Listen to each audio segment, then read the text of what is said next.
This interview is with Roger Hamilton. And here's what's interesting.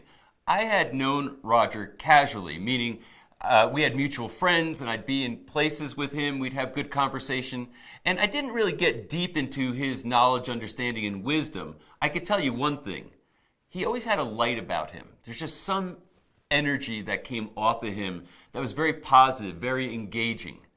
But when I sat down to have an interview and actually dig in to his view of things, to see his perspective, and to understand the wisdom that he's accumulated over time, I have to tell you, I was so thoroughly impressed and so excited and took so many notes after the interview that I had to write down saying, geez, I need to remember this and I need to remember that. So many lines in there that resonated with me that I can't wait now to share this with you. So enjoy my interview here with Roger Hamilton.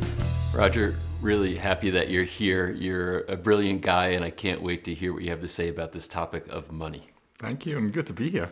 Yeah, so you've got quite an entrepreneurial background and you have certainly a lot of perspectives around money and even train entrepreneurs around these concepts of understanding not just how to make money, but really what money is and how it relates to human beings. Right. But let's start kind of with your background. How did you get into the stuff that you're doing today? Totally by accident. I was actually studying architecture in Cambridge. My dad wanted to be an architect. I decided that's what I should do as well. And it was actually while I was at college that I had my first business experience. And it really started because I was at the end of my first year. I was rowing in the college boat, and I had my director of studies who said, you can't be rowing and you can't be doing architecture at the same time because the time commitment was so massive. And he actually warned me at the end of the first year, unless I could actually spend the whole summer on my portfolio, then I was out. So I was like, oh my gosh, what am I going to do? Because I have to do that, but I also know that like my big dream is to be able to get into the first boat, which means I've got to go in the training camp. And in addition to that, all my friends who had jobs down in London, they were all saving up to go to a trip in Greece. And I really wanted to do that, but I had no job because my parents were back in Hong Kong. They didn't know people in London.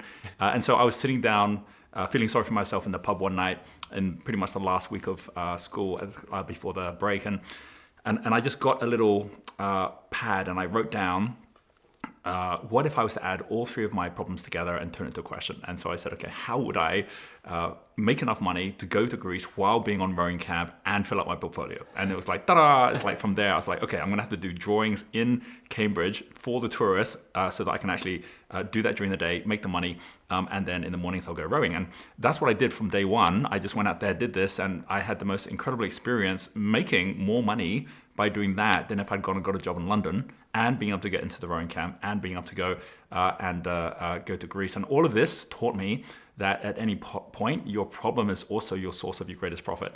And so from there, it really got me addicted to this idea that I could always find a smarter way to solve other people's problems. And that's really what entrepreneurs do. And one thing led to another, along with pretty fateful viewpoint I had from someone called Buckminster Fuller, which switched the way that I thought about my life and also got me on this journey of being an entrepreneur. So what was it that you heard from Buckminster Fuller that changed you? Well, in architecture, we were learning about different people that had all sorts of inventions they'd made for architecture, and he was the creator of the geodesic dome. And one of the things that I read up about him was he had this concept which was called the final exam. And he said that because he was a futurist as well as an architect, he said that all of the world's challenges were distribution challenges.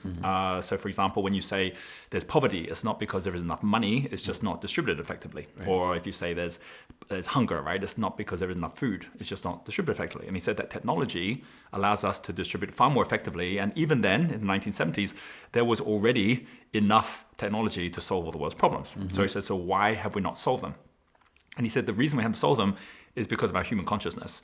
And the technology keeps accelerating exponentially. And so if we don't watch out, we have the possibility of actually not passing this exam. And if we don't do that, it's the end of civilization. He says either consciousness will accelerate enough to harness that technology and we will solve the world's problems, or it won't, in which case technology will eventually destroy us. And we have a window of time, which he didn't specify how much that was, but I was guessing it's maybe 20, 30 years. And I don't think we're too far out from that, in order for us to actually be able to solve these challenges. And for me, that was such a massive shift in thinking in terms of the fact that I'm living at this time. We're all living in this point of time where it's a make or break. That I thought I shouldn't be building buildings. I should be building businesses, really designing the future.